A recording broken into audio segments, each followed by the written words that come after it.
You know, one of the most important things that we want to get across to these kids is that you can't really do anything alone. First of all, it's no fun. And second of all, you don't get a lot done if you're the only person doing it. So you've got to get other people inspired in what you're doing.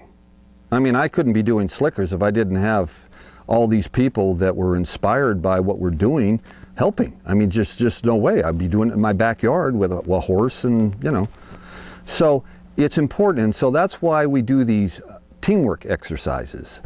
You know, we put the kids into posses, usually 3 or 4 to a posse, and I choose the leader of that posse based on probably how shy they are or, you know, how small they are, because I want them to feel that their size or even their shyness can be used to lead people.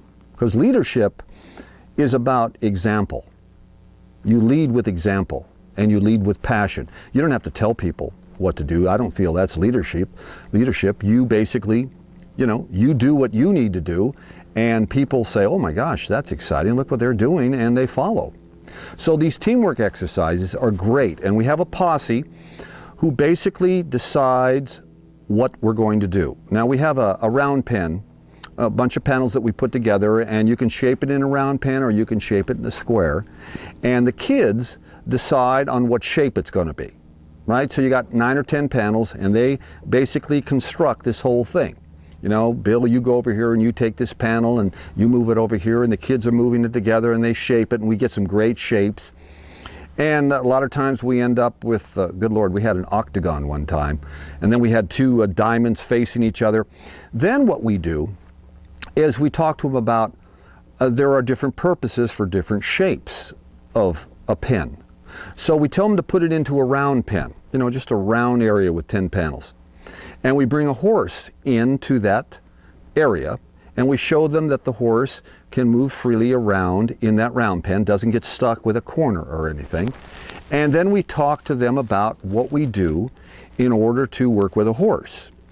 And that is to, you know, we want to get that horse paying attention to us. We want that horse to listen to us. We want that horse to have their eyes on us. And actually, that's really an analogy of what we want to do with them. We want them to listen to us. We want to get one eye. We want to get one ear. We want them to start trusting us. And we do that by just the different things that we interact with them.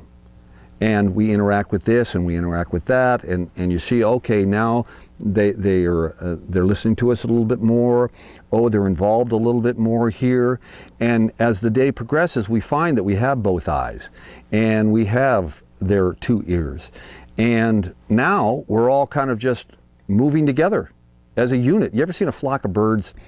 You know, it seems like there's one leader in there, or a school of fish, and they just kind of go all over the place like this.